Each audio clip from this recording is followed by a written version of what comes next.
Hey, what's up you guys, people of the internet, everyone who clicked on this very video. My name is Cass, and today I'm going to do a video that I saw Haley from Haley in Bookland do.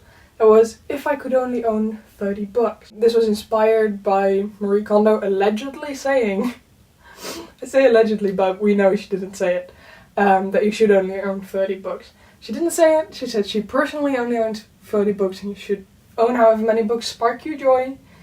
But for the sake of this video, I am going to do, if I could only own 30 books, which ones would I own? Yeah, you can probably tell that this is very empty. That's because that's where the books came from. I have a big pile here. Leave your votes in the comments below how long you think this is gonna stand upright. I don't have very high hopes for it. It's gonna be fine. Let's get started, shall we?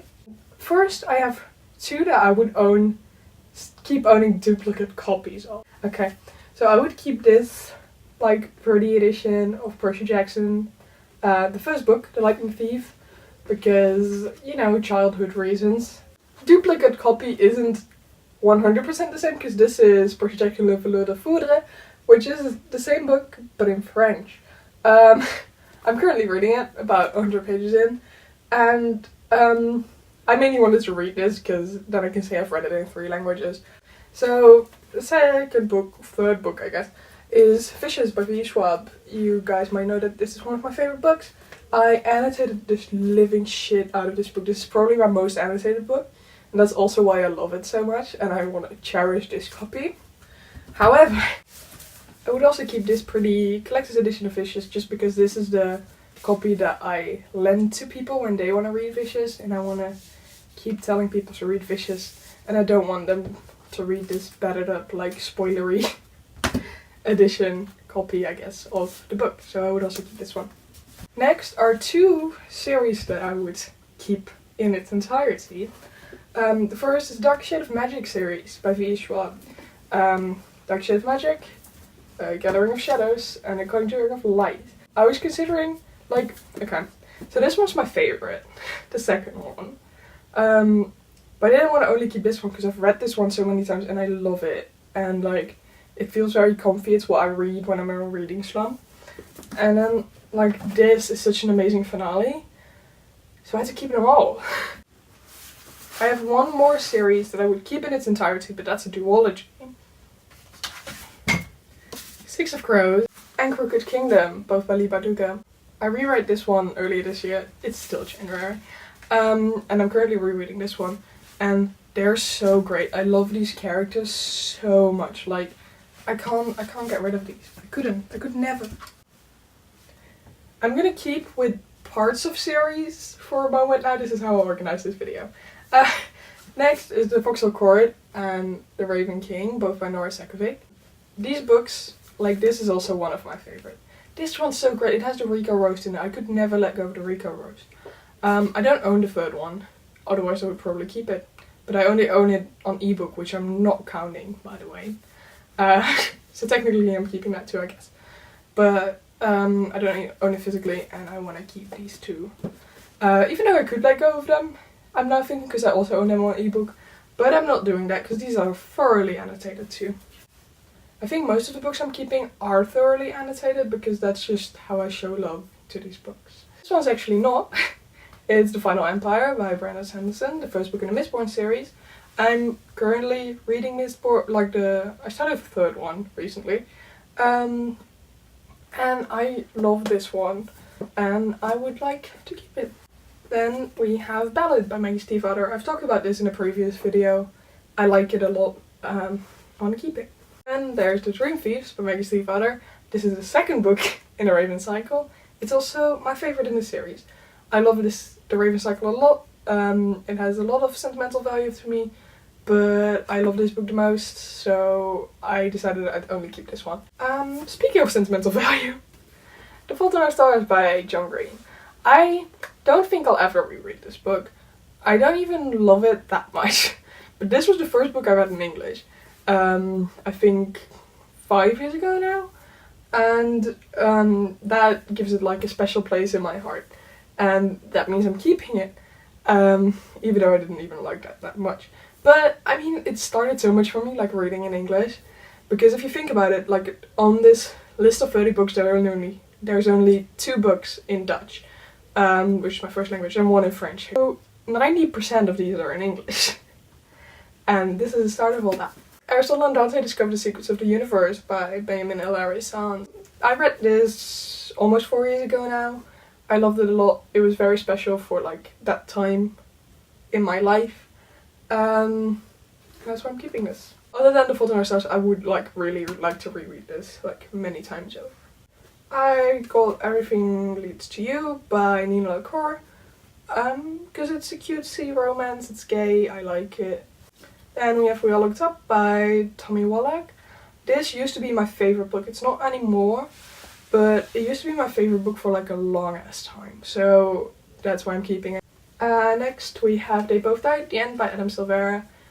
I just like this book a lot. No sentimentals in this one, but I just liked it. Next, Simon vs. Homo Sapiens Agenda by Becky Albertalli. This does have sentimental value for me. It's a favorite coming out book, which is relevant. I read this I think 2 or 3 years ago. I loved it a lot. I would never part with this. Next we have Never Always Sometimes by A.D.L. Said. This doesn't have much sentimentals, I just like it. It's a fun read. I've reread this like 3 times at this point, which is fine. People outside, but I don't think they're looking at me, but also I'm not wearing my glasses so I can't tell. Next we have The Picture of Dorian Gray by Oscar Wilde. This is like, together with Frankenstein, like the only classic I ever read and really liked. Oh, and I read a few Edgar Allan Poe stories.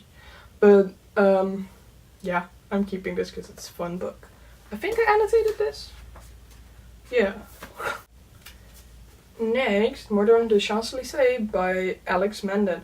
I only read this last year, like a few months ago, 2 months ago, pretty much. But I liked it a lot and I'd like to reread it times and times again. Apart from that, not really relevant.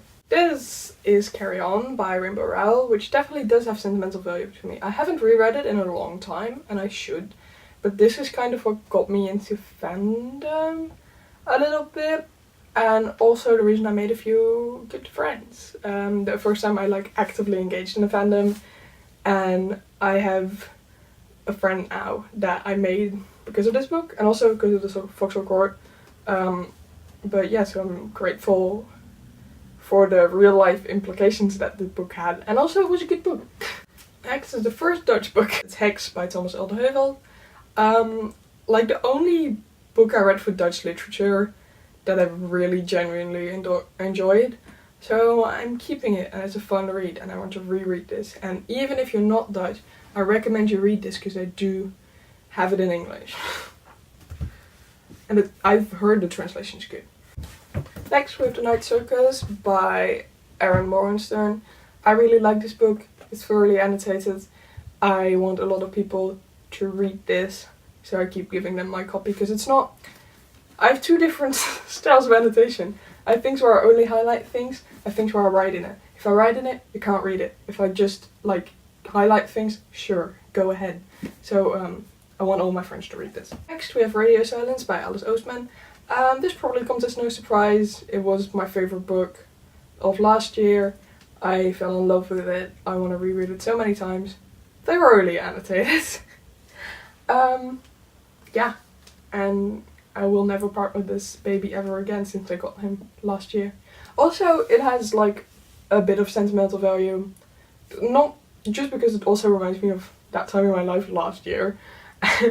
And also because I got this on holiday in Canada and it's kind of a reminder of that trip, which is nice. I'm also keeping I Was Born for This by Alice Oostman. Made a video about it, like mentioned it in several videos. I just like this book a lot. This is the second Dutch book I have on this list. It's A Wonderful Life by Jesse Goossens. I talked about this in my All My Books I Read in 2018 video. It's a childhood favourite that I rebought this year and now I'm never letting go of it. I have The Secret History by Donna Tartt. This doesn't really have any sentimental value. I just liked the aesthetic of this book a lot. Like both how it looks, because it's pretty, and when reading it, but I would like to reread it and be maybe more critical about it, because I've heard bad things, I've heard good things. I want to reread this and I want to keep it. Last on this list is I'll Give You the Sun by Jandy Nelson.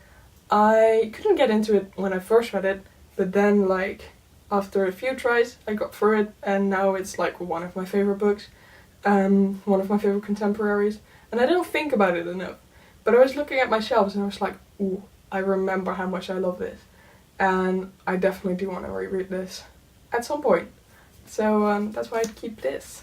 My piles, like, knock on wood, but like my piles didn't fall at any point. It's because I made 2 piles now. It's fine. That's not cheating, it's being smart.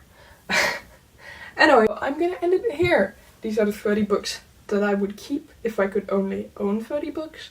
Yeah, that's it for this video. I will see you again at some point.